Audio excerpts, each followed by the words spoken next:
He was breezing until he ran into Greg Jeffries in the third with 2 men aboard. Gone. 6th on the year. Yes, Joe. 3-1 Cards. Bottom of the 8th, Cards leading 5-2. Lee Smith on. 2 outs, bases empty. Was this strike 3? He walks him. He would eventually load the bases and facing Mariano Duncan. It's gone. Grand slam for Duncan, and the Phillies come back to win it. And they beat one of the best relievers in the history of the game by the final of 6-5.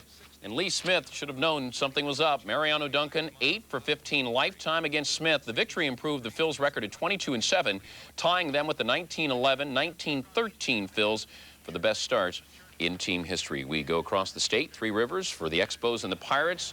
1-0 Expos. Andy Van Slyke says, wait a minute, Dan, that's 2-1 Bucks. The 2-run homer off Dennis Martinez. We went to the bottom of the 9th. The Expos still leading at 5-4 now with a man on first, 2 outs. 3-2 count. John Wetland to Jay Bell.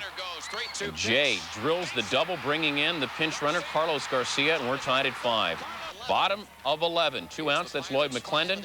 And this is Andy Van Slyke. Remember when they said he couldn't hit left-handers? Slick says, I'll do it. The game winner. Batting .300 against left-handers this year. The Bucks win it in 11. 6-5 as Van Slyke takes the curtain call, and deservedly so. Barnes saddled with the loss. He gave up the hit. This was the 2nd straight day Wetland blew a 9th-inning lead. Pittsburgh has only 1 error in their last 93 innings. Montreal, meanwhile, had 3 on the afternoon. The Braves wanted another piece of the rock Sunday, and Tom Glavine struggling. Vinny Castilla. And Otis Nixon is off on the crack of the bat, and it just kept going and going. The Energizer drive off the top of the wall. Former Brave Dale Murphy scores. Top of the 5th, Rockies up 4-3. Dave Justice gone. As we stop to pay homage.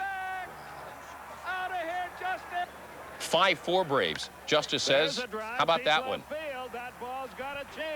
You got to be honest, some of these home runs look like they would go out maybe in a wiffle ball field, and that's exactly what Colorado's stadium looks like right now. Justice had a couple there. Sid Bream's grand slam the day before. Looks like they're barely hitting the ball to the other field, the other way, and they're going out to 12-7. Atlanta hit 11 homers in the series, outscoring Colorado 46-22. Manager Don Baylor said, we're going to get rid of those black uniforms, the black jerseys.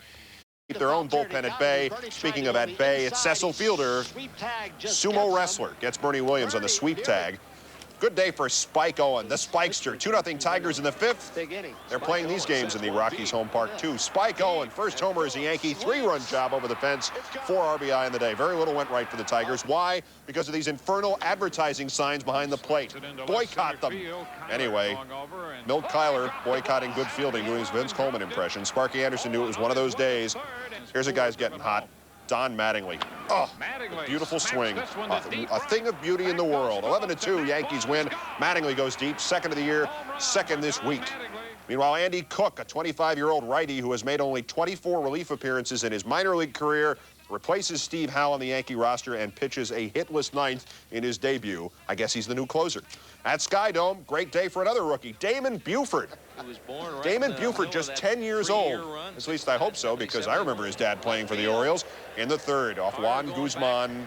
Guzman as in Don? No, it doesn't work, but another home run, 2nd of the week since he came up. Jays rally, bottom of the 5th, 2-2 tie. Paul Molitor, the single. They scored Devon White. Now it's 3-2 Jays, and then top of the 9th.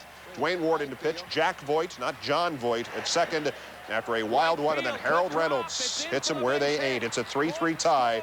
Voigt comes all the way home, and then after Reynolds steals 2nd, it's Buford again. Hey, Buford, a single to drive in Reynolds. Orioles up 4-3. We go to the bottom of the 9th. Why are we showing you Darnell Coles popping out to Brady Anderson? Because this is the first time this year Cito Gaston has used a pinch hitter, and it might be the last. Greg Olson came in for his 6th save. Meanwhile, the Jays put Jack Morris on the DL. A right shoulder injury, only Morris's 2nd trip to the disabled list. In Francisco again, bottom of the 1st, 2-0 Giants. They're losing when Matt Williams turns again off Hershiser. Game's tied at 2. Williams has 123 homers. Bottom of the 4th, Royce Clayton flying to left. Mitch Webster's there. Dodgers didn't lose anything by not having Eric Davis in the lineup. Thompson scores, 4-3 Giants. Still that score in the 6th. Darryl Strawberry goes yard. Tim Wallach follows. Back-to-back homers off Jeff Brantley. Take your Oakley shades and do that with them. 5-4 Dodgers. Still in the 7th inning. Willie McGee to left field. No. Mitch Webster flashing back to his days as a star center fielder with the Expos. Dodgers go on to win 6-4 as Jim Gott again filling in for Todd Worrell with the save. Confusion in Dodger land this weekend after owner Peter O'Malley refused in an LA Times newspaper article to give any guarantees about the jobs of manager Lasorda or GM Fred Clare for 1994. Sunday night baseball in the Dome, the Astros and the Reds. Told you we were in the Dome. Eric Anthony facing Tim Pugh. And it's been like that all year for the Reds. Line drive single. Luis Gonzalez scores. 5 runs in the first. Pete Harnish, the beneficiary. Kevin Mitchell playing on 1 foot. He can do that with 1 foot. He had 2 feet. That would have been a home run. Well, whatever. So what happens 2 pitches later? Strike 3. Got a feel for Kevin. Got a cortisone shot the other day. Says he can't feel anything in that foot, and that's an improvement. 6-3 the final. The Astros, 2, 3, and 4 hitters. Each had 2 hits. Scored a total of 4 runs. And Eddie Taubensee batting 8th. 2 hits, 2 RBI for Houston. And at Shea, the Mets fall 3 games behind the Marlins as Frank Tanana gets torched in the 4th. We will Padres. This would be a base hit out of the grasp of center fielder Derek Bell. It's a double. In the 3rd inning, Grace right over Greg Harris's head. That's a single. You see a pattern forming here. 7th inning. Darrell Sherman going back, but this ball is in the foliage, and only a gardener could handle that one. It's a triple. So in the 9th, he's going for the cycle, and there it goes. A 3-run homer, bottom of the 9th for Mark Grace. He gets the cycle, and the Cubs don't get the win because they were down by 4 when he hit the 3-run homer. 14th player in the Cub history to hit for the cycle. Jimmy Ryan did it twice in the 19th century. Dawson, all the greats. Billy Williams, Hack Wilson, Lee Walls. McGriff, meanwhile, broke out of a slump to go 2 for 4. Greg Vaughn, 3rd inning, 1-0 Brewers, 2 outs. Runner on second. That runner is Pat Listash, who you will see in your picture momentarily. 2-0 Brewers, 4th inning, 2 outs. Matt Mieske, part of that Sheffield trade with the Padres, and Matt, his first home run. 3-0 Brewers. The former minor league batting champ, Mike Boddicker. 3rd start of the season, the comebacker, Mike Greenwell, back to his former teammate. Boddicker allowed just 4 hits in 7 2/3, walking 1, and the Brewers win it in the finale by the final of 6-0. Boddicker said afterwards, quote, "I'm not a finesse pitcher. It doesn't matter how hard you throw, it's where you throw it." Joe Hesketh summed up his pitching performance by saying, quote, "I stink right now." To Comiskey for the Sox and the Tribe. It'll be the top of the order for Cleveland. Lofton, Scott Radinsky. Glenn Allen Hill. We're tied at 5 in the 8th inning. Hill's first home run of the season. We went to the bottom of the 9th, still tied at 5, and Mike Hargrove will pitch past Frank Thomas to face George Bell, who's come alive recently. He says Eric Plunk. There you have it. Game winner. Ozzie comes plateward. Sox win it by the final of 6-5. Yes. The Sox have won 10 of their last 12. Cleveland has dropped 4 in a row. We will bring you highlights of the Twins and Mariners later on in the show. Seattle moved into a tie with the Tigers for most home runs in baseball after hitting 11 during the 4-game series. To Kansas City, the Royals and the Rangers, and David Cone on the mound. Would he get that first win? Top of the 4th, he ran into a little bit of trouble. Julio Franco off to a hot start. A bullet right back through the box. 1 of 2 hits Cone gave up. Next batter, Jose Canseco. You think Jose's fooled on this pitch? I think he was looking for something else. 5 strikeouts. And then it's Juan Gonzalez stepping in. 8 home runs on the year. Would Cone get out of the inning?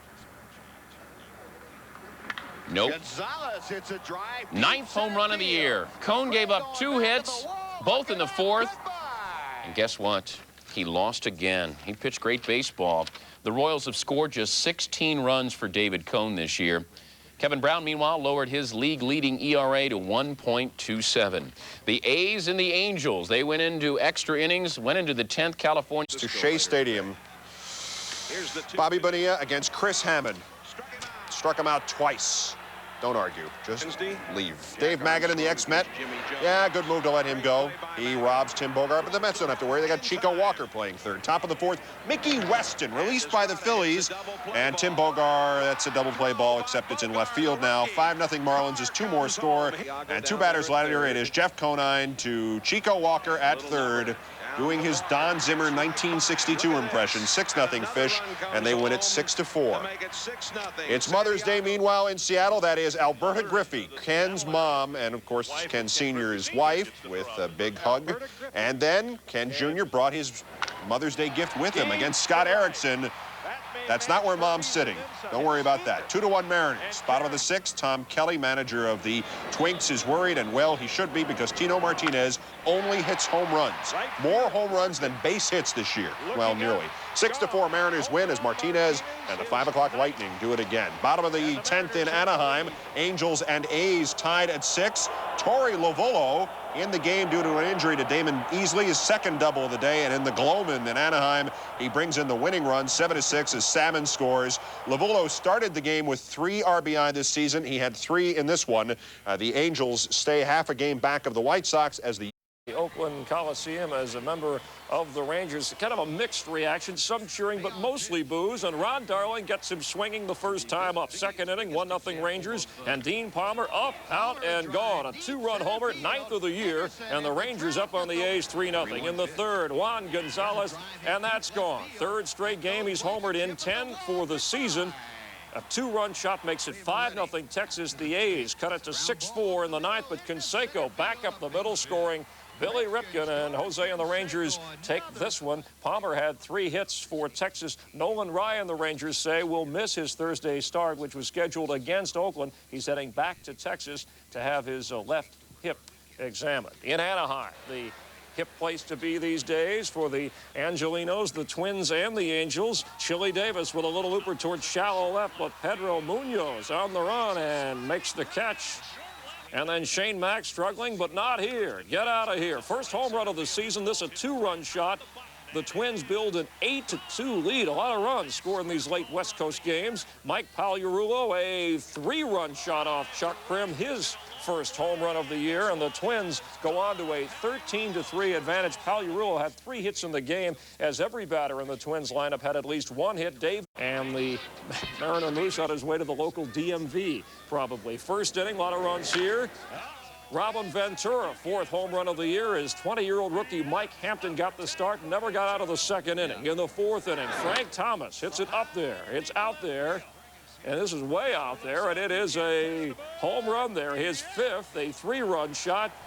5 homers in the game for the White Sox. Bo Jackson gets into it. This his 3rd. He went 2 for 4, playing left field for the White Sox as they stay hot, winning their 5th straight, 13-2 over Seattle. They had a 4-home-run game just last Saturday, so they get on Monday night. And be careful. You get hit in the popper when you're holding the popcorn there. This guy going for the foul. He didn't even get the ball, so he lost the popcorn and the foul ball. Greg Maddux didn't lose it. He had it early. Ask Craig Biggio. Ask Ken Caminiti. 6 strikeouts on the night, just 2 hits over 7. Casey Candell left frozen.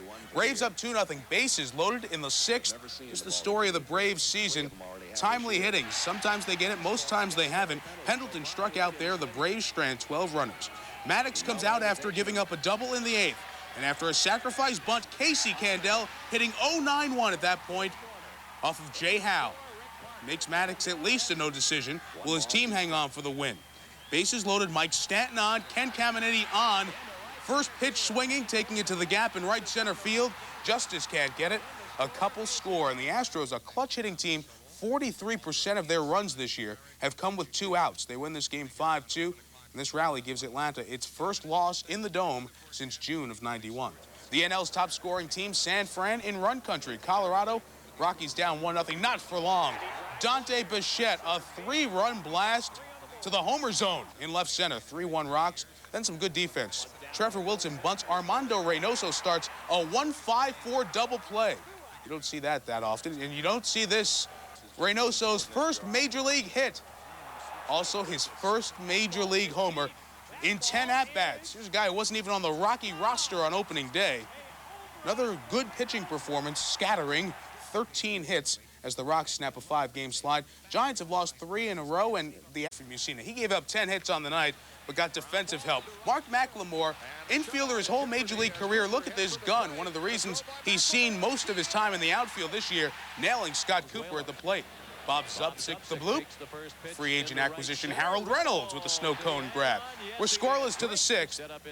And there goes the scoreless streak. Billy Hatcher, an RBI single, scores John Valentin. The streak ends at 23. Bottom 7. John Dobson, he allowed one runner past first up until Leo Gomez passed first, second, and all the other bases with his 4th homer of the year. A sac fly would put the O's up 2-1, and boy, Todd Furworth getting the advantage of a wide strike zone that Bob Zupsik disagreed with, and Rich Garcia heard something from Mike Easler and sent Mike Easler, the hitting coach, to the showers early as the Red Sox knocked off 2-1. Sac fly for Leonard in this game, his 3rd sacrifice fly in 4 games. That was the difference. O's have won 3 straight, 8 of 12 after the 5 and 13. Tigers up 1-0 in the 4th. Jim Layrich, the shot to left. Alan Trammell's 2nd career start in left field. Not exactly comfortable with left. Mattingly scores from first, game tied at 1. Stays that way to the bottom of the 10th. Bases loaded. Buck Showalter's depleted bullpen calling on Rich Monteleone. Gary Thurman at the plate. RBI single, game over, just over Mattingly's glove. Tony Phillips scores the winning run. After 27 runs in 3 games, the Yankees held to 1 by David Wells and Bob McDonald. You know, Wells and McDonald discarded by Toronto, a combined 7-1 for the East leading Tigers, who actually.